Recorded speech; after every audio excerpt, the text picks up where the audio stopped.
Hi guys, hi ಎಲ್ಲ ನಮಸ್ಕಾರ. ಇಲ್ಲಿ ಹೊಸ ವ್ಲಾಗ್ಗೆ ವೆಲ್ಕಮ್ ಹೇಳ್ತಾ ಇರ್ತೀನಿ. ವ್ಲಾಗ್ ಸ್ಟಾರ್ಟ್ ಮಾಡೋ ಬನ್ನಿ ಗಾಯ್ಸ್. ಸ್ನೇಹಿತರೆ, ಬರೋದೇನೋ ಬಂದೆ, ಗಾಡಿ ಕೀ ರೂಮಲ್ಲೇ ಬಾಕಿಯಾಗಿದೆ ಗಾಯ್ಸ್. ಮತ್ತೆ ವಾಪಸ್ ಹೋಗ್ತಾ ಇದ್ದೀನಿ. ಹಾಗೆ ಕೀ ತಗೊಂಡು ಈಗ ಮತ್ತೆ ಹೊರಟೆ ಗಾಯ್ಸ್. ಖುಷಿ ಏನಪ್ಪ ಅಂದರೆ, ಬೆಳಿಗ್ಗೆ ವರ್ಕೌಟ್ ಮಾಡಬೇಕಂದ್ರೆ ಸ್ಟೆಪ್ಪಲ್ಲಿ ಮೇಲೆ ಕೆಳಗೆ ಬಂದದ್ದು 10 ಸಲ ಹೋದ್ರೆ ಸಾಕು. ವರ್ಕೌಟ್ ಆಗ್ತದೆ ಬೆಳಗಿನ. ಜಿಮ್ಮಿಗೆ ಹೋಗ್ಬೇಕಂತನಿಲ್ಲ,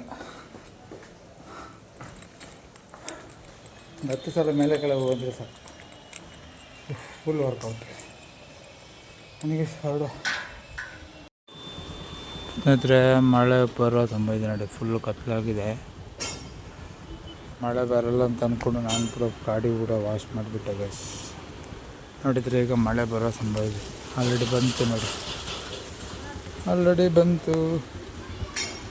ಹಾಗೆ ಅಲ್ಲಿಂದ ಹೊರಟು ನಾನು ಬಂದು ಸೀದಾ ಬರ್ಡೇ ಫಂಕ್ಷನ್ಗೆ. ಒಂದು ಮಗುದು ಕೂಡ ಬರ್ಡೇ ಇತ್ತು, ಹಾಗೆ ಅದನ್ನು ಕೂಡ ಅಟೆಂಡ್ ಮಾಡ್ಕೊಂಡು ಊಟ ಟೈಮ್ ಕೂಡ ಆಗಿತ್ತು. ಹಾಗೆ ನಾನು ಕೂಡ ಹೊರಟಿದ್ದೆ ಸೀದಾ ಊಟ ಕಡೆ ಗೈಸ್. ಮಧ್ಯಾಹ್ನ ಭರ್ಜರಿ ಊಟ ಮಾಡಿಕೊಂಡು, ಊಟ ಆದಮೇಲೆ ಒಂದು ಐಸ್ ಕ್ರೀಮ್ ಕೂಡ ತಿನ್ಕೊಂಡು ನಾನು ಹೊರಟಿದ್ದೆ ಗಾಡಿ ಕಡೆಗೆ. ಹಾಗೆ ಸಂಜೆ ಕೂಡ ಆಗಿತ್ತು ಗೈಸ್. ಸಂಜೆ ಕೂಡ ಒಂದು ಟೀ ಕೂಡ ಕುಡ್ಕೊಂಡು ಮತ್ತೆ ಅಲ್ಲಿಂದ ಸಂಜೆ 7:30 ಗಂಟೆಗೆ ನಾನು ಹೊರಟಿದ್ದೆ. ಎಲ್ಲಿಗಪ್ಪ ಅಂದರೆ ಸೀದಾ ಕೋಲಾರ ಕಡೆಗೆ. ಯಾಕಪ್ಪ ಬಂದಿರಂದರೆ ನೋಡಿ, ಇದೇ ಮದುವೆ ಫಂಕ್ಷನ್ ಇತ್ತು. ಹಾಗೆ ಮದುವೆ ಫಂಕ್ಷನ್ ಅಟೆಂಡ್ ಮಾಡಿಕೊಂಡು ಅಲ್ಲೇ ಒಂದು ಭರ್ಜರಿ ಕೂಡ ಊಟ ಮಾಡಿಕೊಂಡು ನಾನು ಮತ್ತೆ ಹೊರಟಿದ್ದೆ ಗಾಡಿ ಕಡೆಗೆ.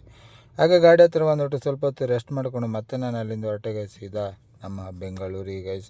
ಬೆಂಗಳೂರಿಗೆ ರೀಚ್ ಆಗೋಣ ಆಲ್ರೆಡಿ ನೈಟ್ ಆಗಿತ್ತು, 10-11 ಗಂಟೆ ಆಗಿತ್ತು ನಾನು ರೀಚ್ ಆಗುವಾಗ. ಹಾಗೆ ಈ ವಿಡಿಯೋ ಇಷ್ಟ ಆಗಿದೆ ಅಂದ್ಕೊಳ್ತೀನಿ. ಇಷ್ಟ ಆಗಿದೆ ಲೈಕ್ ಮಾಡ್ಕೊಳ್ಳಿ, ಫಾಲೋ ಮಾಡ್ಕೊಳ್ಳಿ. ನೆಕ್ಸ್ಟ್ ವಿಡಿಯೋಲಿ ಸಿಗ್ತೀನಿ. Bye, see you, take care, bye, good night guys.